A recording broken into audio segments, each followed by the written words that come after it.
ಬಳಗದ ಬಂಧುಗಳಿಗೆಲ್ಲ ನಮಸ್ಕಾರ. ಇವತ್ತು ವೆನಿಲಾ ಐಸ್ ಕ್ರೀಮ್ ಮಾಡೋದು ಹೇಗೆ ಅಂತ ನೋಡ್ಕೊಳ್ಳೋಣ. ಐಸ್ ಕ್ರೀಮ್ಗಳನ್ನು ನಾವು ಮನೆಯಲ್ಲೇ ಬಹಳ ವಿಧದಲ್ಲಿ ತಯಾರಿಸ್ಕೋಬೋದು. ಬಣ್ಣ ಬಣ್ಣದ ಐಸ್ ಕ್ರೀಮ್ಗಳನ್ನು ಮಾಡ್ಕೋಬೋದು. ಬಹಳ ಸುಲಭವಾಗಿ ಕೂಡ ಮಾಡ್ಕೋಬೋದು. ನೋಡೋಣ ಬನ್ನಿ ಹೇಗೆ ಮಾಡೋದು. ಈ ವೆನಿಲಾ ಐಸ್ ಕ್ರೀಮ್ ಮಾಡಲಿಕ್ಕೆ ನಾನೊಂದು ಅರ್ಧ ಲೀಟ್ರಷ್ಟು ಹಾಲನ್ನು ಹಾಕ್ಕೋತಾ ಇದ್ದೀನಿ. ಒಂದು ಪ್ಯಾನಿಗೆ ಅಥವಾ ಬಾಣಲೆಗೆ ಅಥವಾ ಒಂದು ಅಗಲ ಬಾಯಿನ ಪಾತ್ರೆಗೆ ಒಂದು ಅರ್ಧ ಲೀಟ್ರಷ್ಟು ಹಾಲನ್ನು ಹಾಕ್ಕೊಳ್ಳಿ.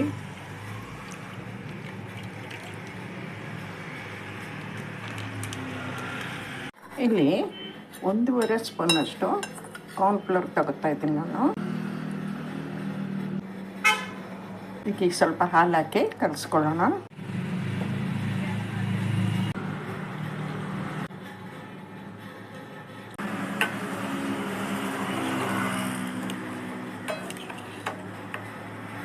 ಹಾಲು ಕುದಿಲಿ ನೋಡಿ. ಹಾಲು ಕುದೀತಾ ಇದೆ. ಈಗ ನಾವು ಕಲಿಸ್ಕೊಂಡ ಕಾರ್ನ್ಫ್ಲೋರ್ ಮಿಕ್ಸರು ಹಾಕ್ಕೊಳ್ಳೋಣ. ಇದಕ್ಕೆ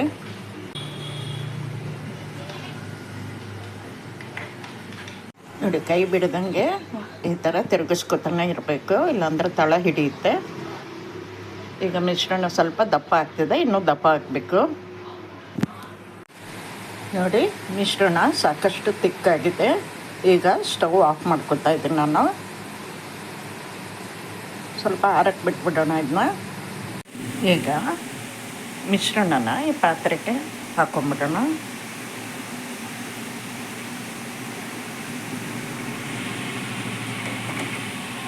ನಾನು ವಿಪ್ಪಿಂಗ್ ಕ್ರೀಮ್ ಏನೂ ಹಾಕ್ತಿಲ್ಲ, ಅದಕ್ಕೆ ಬದಲಿ ಮನೇಲಿ ತೆಕ್ಕೊಂಡ ಕ್ರೀಮೇ ಹಾಕ್ತಾಯಿದ್ದೀನಿ.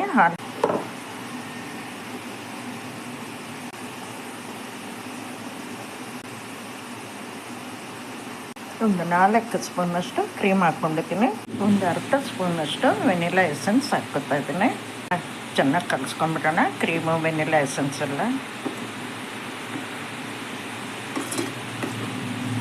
ಈಗ ಇದಕ್ಕೆ ಕಂಡೆನ್ಸ್ಡ್ ಮಿಲ್ಕ್ ಹಾಕ್ಕೋಬೇಕು. ಅದಕ್ಕಿಂತ ಮೊದಲು ನಾನು ಇದರಲ್ಲಿ ಅರ್ಧ ಭಾಗ ಬೇರೆ ತೆಕ್ಕೊತಾ ಇದ್ದೀನಿ. ನಾನು ಇನ್ನೂ ಅರ್ಧ ಭಾಗಕ್ಕೆ ರೋಬ್ಸ ಹಾಕಿಬಿಟ್ಟು ಪಿಂಕ್ ಐಸ್ ಕ್ರೀಮ್ ಮಾಡ್ತಾಯಿದ್ದೀನಿ. ರೋಬ್ಸೋದಲ್ಲಿ ಮೊದಲೇ ಸಕ್ಕರೆ ಇರೋದ್ರಿಂದ ಕಂಡೆನ್ಸ್ಡ್ ಮಿಲ್ಕ್ ಹಾಕೋಕ್ಕಾಗಲ್ಲ. ಮೊದಲು ಸಕ್ಕರೆ ಇರೋದ್ರಿಂದ ತುಂಬ ಸ್ವೀಟ್ ಆಗಿಬಿಡುತ್ತೆ. ಹಾಗಾಗಿ ನಾನು ಇದು ಮಿಶ್ರಣನೇ ಬೇರೆ ತೆಕ್ಕೋತಾ ಇದ್ದೀನಿ. ಒಂದು ಅರ್ಧ ಭಾಗದಷ್ಟು ಕಂಡೆನ್ಸ್ಡ್ ಮಿಲ್ಕು ನಮ್ಮ ಸಿಹಿಗೆ ಬೇಕಾದಷ್ಟು ಹಾಕ್ಕೊಳ್ಳೋಣ. ನಾನಿದು ಮನೆಯಲ್ಲೇ ಮಾಡಿದ್ದೆ ಕಂಡೆನ್ಸ್ಡ್ ಮಿಲ್ಕು. ಫ್ರಿಜ್ಜಲ್ಲಿಟ್ಟಿದ್ದು ಸ್ವಲ್ಪ ಕೆನೆ ಕಟ್ಟದಂಗೆ ಆಗಿದೆ. ಸ್ವೀಟ್ ನೋಡಿಕೊಂಡು ಎಷ್ಟು ಬೇಕೋ ಅಷ್ಟು ಹಾಕ್ಕೊಳ್ಳಿ. ಈಗ ಕಲಿಸ್ಕೊಳ್ಳೋಣ.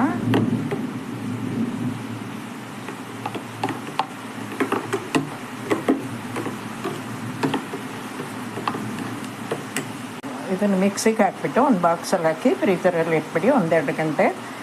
ಆಮೇಲೆ ಮತ್ತೆ ಹೊರಗೆ ತೆಗೆದು ಮಿಕ್ಸಿಗೆ ಹಾಕಿ ಬಾಕ್ಸಲ್ಲಿ ಹಾಕ್ಕೋಬೇಕು. ಈಗ ಒಂದು 1/4 ಗ್ಲಾಸಷ್ಟು ರೋಬ್ಸ ಹಾಕ್ಕೊತಾ ಇದ್ದೀನಿ.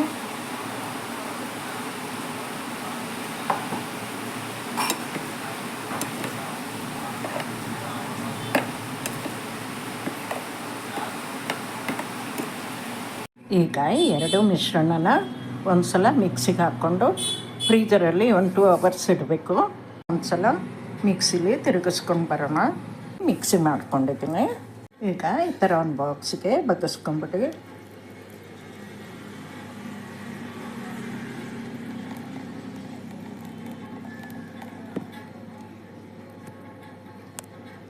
ರೋಬ್ಸ್ ಮಿಶ್ರಣವನ್ನು ಮಿಕ್ಸಿಗೆ ಹಾಕ್ಕೊಂಡು ತಿರುಗಿಸ್ಕೊಳ್ಳೋಣ. ಇದನ್ನು ಹಾಕ್ಕೊಂಡಿದ್ದೀನಿ. ಈಗ ಇದನ್ನು ಒಂದು ಬಾಕ್ಸಿಗೆ ಹಾಕ್ಕೊಂಡ್ಬಿಡೋಣ.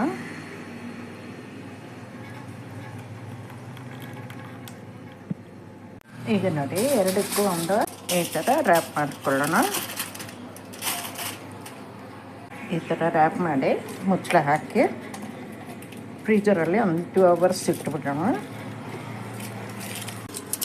ಈಗ ಇದ್ರ ಮೇಲೆ ಕೂಡ ಈ ಥರ ರ್ಯಾಪ್ ಮಾಡ್ತಾಯಿದ್ದೀನಿ ನಾನು. ಇದನ್ನು ಫ್ರೀಜರಲ್ಲಿ ಇಡೋಣ. ಈಗ ಒಂದು 3 ಗಂಟೆ ನಾನು ಫ್ರೀಜರಲ್ಲಿ ಇಟ್ಟಿದ್ದೆ.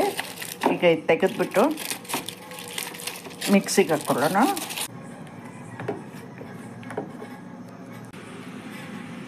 ನೋಡಿ, ಈಗ ಒಂದು ಸುತ್ತು ಸುತ್ತಿಸ್ಕೊಂಬರ್ತೀನಿ.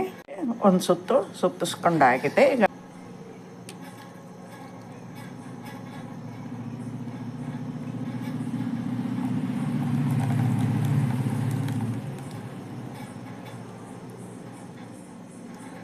ಈಗ ಮತ್ತೆ ಮುದ್ದೆ ರ್ಯಾಪ್ ಮಾಡಿಬಿಟ್ಟು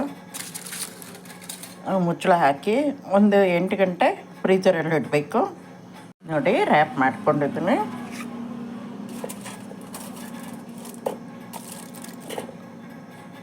ಈಗ ಅದೇ ಥರ ಡ್ರಾಪ್ಸ್ ಐಸ್ ಕ್ರೀಮ್ ಕೂಡ ನಾವು ಮಿಕ್ಸಿಗೆ ಹಾಕ್ಕೊಳ್ಳೋಣ.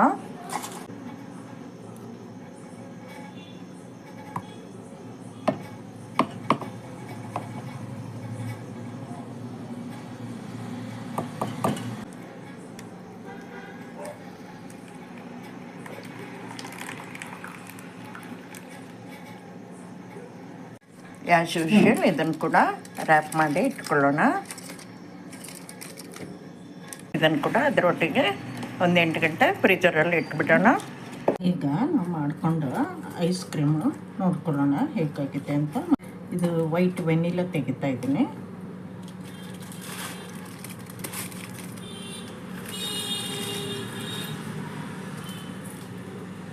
ಒಂದು 10 ನಿಮಿಷ ಆಯಿತು ಹೊರಗೆ ತೆಗೆದಿಟ್ಟು.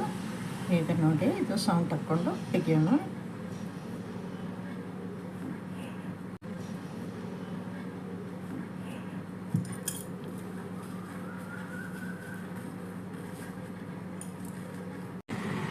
ನೋಡಿ ಈ ಥರ ಸರ್ವ್ ಮಾಡುವಾಗ ಬೌಲಿಗೆ ಹಾಕ್ಕೊಳ್ಳಿ.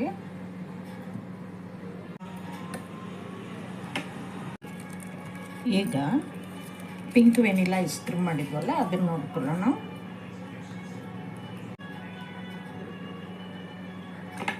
ಪ್ಲೇನಾಗಿ ಕೂಡ ತಿನ್ಕೋಬೋದು. ಇಲ್ಲಾಂದರೆ ಈ ಥರ ಚಾಕ್ಲೇಟ್ ಕ್ರಿಸ್ಟಲ್ಸು ಅಥವಾ ಚಾಕ್ಲೇಟ್ ಸಿರಪ್ಪು ಏನಾದರೂ ಹಾಕ್ಕೋಬೋದು, ಅಥವಾ ಜೆಮ್ಸು ಬೇರೆ ಕಲರ್ಫುಲ್ ಮಿಠಾಯಿಗಳು ಹೇಗೇನಾರು ಹಾಕ್ಕೋಬೋದು. ಈಗ ಪಿಂಕ್ ಕಲರ್ ಐಸ್ ಕ್ರೀಮ್ ಮೇಲೆ ಸ್ವಲ್ಪ ಟೂಟಿ ಫ್ರೂಟಿ ಹಾಕ್ಕೋತಾ ಇದ್ದೀನಿ ನಾನು. ಬೇಕಿದ್ದರೆ ಆಪ್ಷನ್ ಬೇಕಿದ್ದರೆ ಹಾಕ್ಕೋಬೋದು. ನೋಡಿ ಮನೆಯಲ್ಲೇ ನಾವು ಬಹಳ ಸುಲಭವಾಗಿ ಮಾಡಬಹುದಾದ 2 ಬಗೆಯ ಐಸ್ ಕ್ರೀಮ್ಗಳು. ಕಲರ್ ಐಸ್ ಕ್ರೀಮ್ ಅಂದರೆ ವೆನಿಲಾ ಐಸ್ ಕ್ರೀಮ್ ಮಾತ್ರ ಇದು, ಆದರೆ ಕಲರ್ ಹಾಕಿ ನಾವು ಬೇರೆ ಬೇರೆ ಥರನೂ ಮಾಡ್ಬೋದು. ಇದೇ ಥರ ಪಿಸ್ತಾ ಪೌಡ್ರ್ ಹಾಕಿ ಪಿಸ್ತಾ ಕಲರಲ್ಲೂ ಮಾಡ್ಕೋಬೋದು. ಆರೆಂಜ್ ಹಾಕ್ಬಿಟ್ಟು ಆರೆಂಜ್ ಪೌಡ್ರ್ ಹಾಕಿ ಆರೆಂಜ್ ಕಲರಲ್ಲೂ ಮಾಡ್ಕೋಬೋದು. ಈ ವಿಡಿಯೋ ನಿಮಗೆಲ್ಲ ಇಷ್ಟ ಆಗಿದ್ದರೆ ಲೈಕ್ ಮಾಡಿ, ಶೇರ್ ಮಾಡಿ, ಕಮೆಂಟ್ ಮಾಡಿ, ಹಾಗೆ ನಮ್ಮ ಚಾನಲ್ಗೆ ಸಬ್ಸ್ಕ್ರೈಬ್ ಆಗೋದನ್ನು ಮರಿಬೇಡಿ.